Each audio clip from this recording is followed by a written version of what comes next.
Göktepe diýilende gutormaz gürrüň, göbe kanım daman mekan ardyly. Menem guçoňda süýnerin bir gün, üzüp bilmän, üzülmejek kardymy.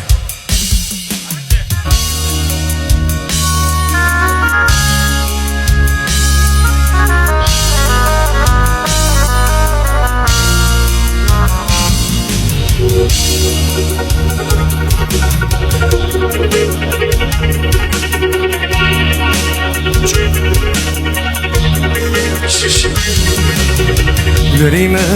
akma yedim Bayramıda kuvaş elem karabın Arasınlar kedidem karabın Dedi bana doğduk dedem öptedem Dinledi taşık karasındaşın İki dağı kurşağlar dindaşın Geçmişim yadlarında aynen yabaşın Dedi bana doğduk dedem öptedem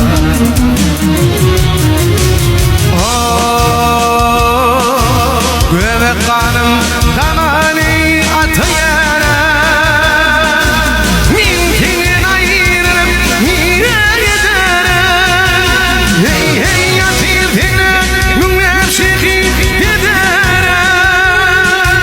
Yedi kanam doğduk dedem gök dedem Hey hey hey bir kanam doğduk dedem gök dedem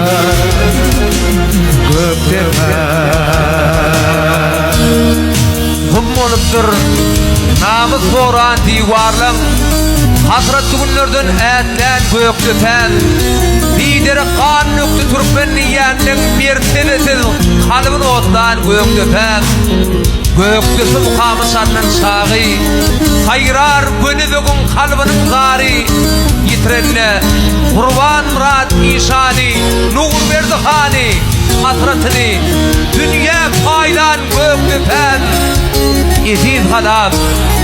doğduk depen gök depen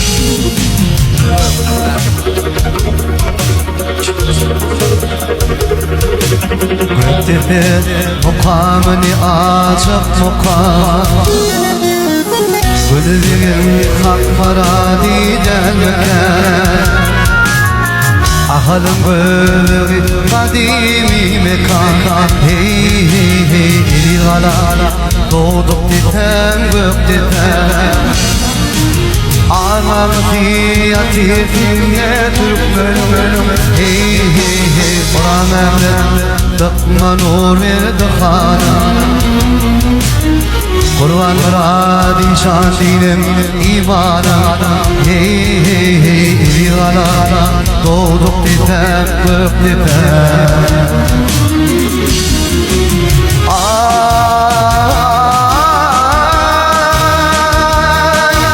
Göbek kanım damar ey atayere